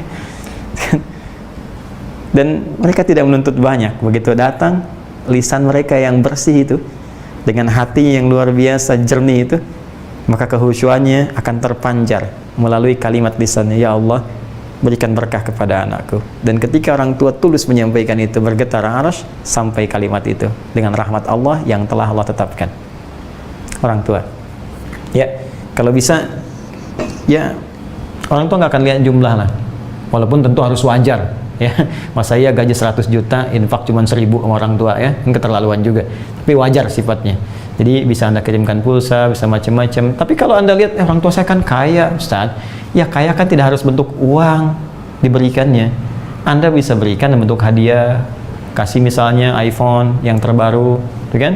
Kasih misalnya apalagi iPad, kasih misalnya baju yang bagus, kasih misalnya kendaraan, kasih tahu mama, ini aku kirim kendaraan ya, Masya Allah. Kan sudah ada yang kemarin aku masih punya Lamborghini, enggak ini khusus Ferrari buat ke ta'lim. Misal, ya, itu ya, bahagiakan aja, khusus buat ta'lim mah ya, nggak boleh dipakai ke pesta, nggak boleh dipakai ke nikahan, ini buat ke ta'lim aja, misal, nggak apa-apa, bahagiakan, ya. Kerabat, teman-teman sekalian, kerabat ini bisa 2 artinya, bisa kerabat dekat, tali kekeluargaan, ya, ada adik, ada kakak, dia punya anak, ada macam-macam. Anda bisa infak, ya, tidak harus dalam bentuk uang, bisa hadiah, kirim makanan, ya. Sekarang bisa online, Anda pesankan, kirim ke tempat dia, itu bisa masuk, ya. Bisa diartikan juga kerabat itu yang dekat lingkungan Anda tinggal, ya, dekat lingkungan Anda tinggal. Itu butuh perhatian juga untuk membangun silaturahim di antara kita. Nah, kemudian wal yatama, anak yatim. Nah, yatim ini umum sifatnya. Mau yatim dia punya, mau yatim juga dalam keadaan dia tidak mampu. Ada yatim fakir sekaligus. Jadi yatim sekaligus fakir atau miskin. Nah, ini bisa dapat zakat, bisa dapat infak. Jelas ya? Tapi kalau dia yatimnya kaya, dia nggak dapat zakat karena nggak masuk kualifikasi yang 8 itu di Quran surah 9 ayat 60. Tapi dia berpeluang mendapatkan infak. Anda koleganya datang ke situ, lihat anak paman misalnya, kaya memang, harta peninggalannya 100 triliun misalnya kan. Nah, masa Anda mau ngasih 100.000 buat dia kan nggak mungkin. Ya, tapi Anda bisa hibur dia. Adik sayang, ini paman bawa Lego nih, Lego terbaru, kan? Atau beli mainan yang dia suka, beli mobil-mobilan, beli macam-macam, Anda berikan kepadanya. Dia senang. Gitu ya? Boleh jadi demikian. Baik. Kemudian miskin ini dapat tambahan dari infak ya. Jadi kalau di zakat juga dia masuk. Ya, kalau fakir dengan miskin itu berbeda. Fakir memang kesulitan untuk mencari satu aktivitas pekerjaan sehingga tidak bisa mensupport kehidupan dia dengan maksimal. Miskin umumnya dia punya pekerjaan tertentu tapi belum mencukupi kebutuhan dasarnya. Karena itu, karena ada usaha dari yang miskin ini untuk beraktivitas, ya, maka disupport dia selain dengan zakat dengan infak. Jelas. Diberikan bagian dari infak, dan itu bisa skemanya tidak harus disuapi jadi nasi dan ikan, tidak, bisa diberikan kail, kasih modal dia untuk beraktivitas, berusaha supaya bisa tough kembali. Hari ini dia menerima, besok dia memberi. Hari ini dia terima, besok dia kasih, sehingga dia katakan terima kasih, terima kasih. Ya, Ibnu Sabil yang kesulitan di perjalanan. Ya, ini banyak sekarang teman-teman sekalian. Ayo yang di Indonesia, coba kontak, kita sinergikan. Teman-teman perwakilan ya di luar negeri kita, teman-teman yang perwakilan di luar negeri yang dikoordinasikan melalui kedutaan besar kita, ya dipantau oleh Kemlu. Kalau perlu kita bagi datanya, di mana warga kita supaya ringan. Karena belum tentu semua bisa ditanggung ya oleh negara. Walaupun negara punya kewajiban untuk mereka. Ya, tapi kalau kita bisa terlibat itu bisa lebih ringan. Lihat ya, di negara mana saja yang sekarang kesulitan. Ada yang mungkin terjebak di negara konflik, ya, mungkin tidak semua bisa terbantu, kita cek, kita support dan sebagainya, ya. Jadi itu yang bisa kita hadirkan dalam kehidupan. Saya mau tanya kepada Anda, di mana ajaran Islam yang tak baik? Di mana ajaran negatifnya? Di mana kerasnya? Di mana terornya? Tidak ada. Jadi memang tidak ada celah untuk menyoal bahwa Islam itu teror, pemeluknya teroris, ajarannya terorisme. Tidak ada. Coba lihat, ajarannya kasih, berbagi, sayang, membangun, kemajuan, kemakmuran, dan tidak memaksa. Silahkan cek. Memaksa itu dosa. Mau muslim, silahkan. Tidak, itu pilihan. La ikraha fiddin. Indah, tunjukkan pada saya di kitab manapun. Apakah ada ayat yang selaras dengan lakum dinukum waliyadin? Apakah ada ayat senafas ditemukan la ikraha fiddin? Gak boleh paksa orang lain, gak boleh paksa dalam beragama. Silahkan Anda berkeyakinan sesuai keyakinan Anda. Kami biarkan dengan nyaman menjalankan ajaran Islam. Kalau ingin tahu, silahkan kami berikan informasinya. Yakin, silahkan berislam. Tidak pun, silahkan pikirkan untuk yakin dulu. Indah. Fadzakir innama anta mudzakir lasta alaihim bimusaitir. Nabi saja yang mulia, kata Allah, tugasmu mengingatkan, bukan memaksa. Engkau bukan pemaksa, engkau pengingat dengan penuh kelembutan. Jelas sampai sini? Jadi saya ingin mengingatkan kepada teman-teman yang belum kenal tentang Islam, silahkan berkenalan, silahkan bertanya, sehingga dengan informasi yang terkumpulkan itu, saya berikan data, Anda olah jadi informasi, dari situ akan jadi pengetahuan, knowledge, dan kita bisa belajar dengan lebih luas. Paham sampai sini? Baik. Dan Anda yang sudah masuk Islam, maka berislamlah dengan baik, belajar dengan benar, cari referensi yang baik, dan buktikan nilai keislaman kita dengan sempurna sesuai kemampuan kita. Nah, kaitan infak ini, teman-teman sekalian, ada pahala yang telah Allah siapkan dan nilainya tidak biasa, bahkan melampaui nilai pahala sholat yang standar. Masih ingat? Amalan hati itu apa? Iman. Amalan fisik apa? Sholat. Amalan hati kan semua orang bisa mengerjakan karena nggak ada biaya keluar. Amalan fisik, sepanjang ada fisik kita bisa menunaikannya, tapi harta kan harus usaha dulu. Ya, karena itu tidak semua orang bisa mengerjakan ini. Ketika tidak semua orang bisa mengerjakannya, maka pahalanya pun Allah bedakan dengan amalan sebelumnya. Orang yang bisa infak dilakukan karena Allah dan ikhlas dia kerjakan, maka nilai setiap satuannya, teruskan, di Quran surah kedua ayat 261. Perhatikan nilai setiap satuannya. Kamathali habbatin ambatat sab'a sanabil fi kulli sumbulatin mi'atu habbah. Orang yang bisa berinfak di jalan Allah, ikhlas dia tunaikan setiap satuan yang dia keluarkan. Satu dia keluarkan, maka kalikan 7. Diapresiasi. Orang banyak bertanya, banyak tafsiran. Apa 7 ini? Sudah Allah yang memberikan pernyataan. Artinya 7. Ada yang mengartikan banyak, ada yang mengartikan ini apresiasi dari 7 hari dia beraktivitas. 7 hari dia bekerja. Dari pekerjaan itu melahirkan harta. Dari harta itu dia masih pengen infak. Makanya dikalikan setiap satu nilainya dari perjuangan dia itu. Tapi belum selesai, kali 100. 100 itu 10 kali lipat dari amalan fisik. Amalan fisik itu sholat. Kalau dikerjakan sekali, pahalanya 10. Quran surah ke-6 ayat 160. Menjaa bil hasanati falahu asyru amthaliha. Siapa yang mengerjakan satu perbuatan hasanah, nilainya 10. Salat itu hasanah. Disebutkan di Quran surah ke-11 ayat 114. Aqimis salata tarafain nahar wa zulafan minal lail innal hasanati yudhibnas sayyiat. Salat disebut hasanah. Sekali hasanah 10, sekali salat nilainya 10. Infak amalan harta, dia memang sholat dan bekerja juga. Begitu dia dapatkan hartanya, dia infak, dia keluarkan, diberikan 10 kali lipat dari amalan fisik biasa. Maka 10 kali 10 100. awas kalau ngajinya 1-2 kitab mungkin nggak sampai, tapi kalau kita kaji kedalamannya, insya Allah kita dapatkan informasinya. Jadi diapresiasi perjuangan dia dalam mencari harta itu. Ya mungkin dia banting, ya bukan cuman banting tulang sakit itu kan. Banting keringat, banting waktu, banting perjuangan 7 kali dalam sehari, dia dapat 10 kali lipat dari amalan fisik, kali 100, maka nilainya 700 kali lipat. Bentuk pahala, jangan selalu diartikan balik. Jadi ngukur-ngukur, infak 1000 pengen balik 700.000, ya belum tentu nilainya dalam bentuk uang. Mungkin kesehatan, mungkin kebahagiaan, kalau sakit keluar uang 700.000, dirawat oleh Allah. Atau yang spesifik pahala nilainya. Jadi ngitungnya bukan begini, 1, 2, 3, 4, 5, 6 terus sampai 10 terlalu sedikit. Ya, kalau ngambil di hadis Muslim saja, orang yang ke masjid, baru masuk masjid, belum ngapa-ngapain, niatnya pengen ibadah 25, 1 ke 2 500 tahun, 2 ke 3 500 tahun, ya, 3 ke 4 500 tahun. Sekarang dapat pahala 700. Kalau kita kalikan dengan konsep dasar tadi, berapa dapat banyaknya? Ini standar minimal. Standar minimal 700 kali lipat. Maksimalnya berapa? Teruskan, ayatnya belum selesai. Ini banyak diantara sebagian kawan hanya berhenti sampai di sini, belum selesai ayatnya teman-teman. Penghujung ayatnya Allah berfirman, wallahu yudha'ifu liman yasha' wallahu wasi'un alim. Wallahu yudha'ifu liman yasha'. Dha'afa, ingat, lihat ayatnya pakai alif. Yudha'ifu, ada yudha'ifu pakai tasydid, ada yudha'ifu, beda. Kalau pakai tasydid itu banyak, berlipat, tapi masih bisa dihitung. Ya, misal gini nih. Ba'id al-qalam anni, tolong jauhkan spidol ini dari saya. Anda jauhkan sampai agak ke ujung, saya masih lihat. Terbatas.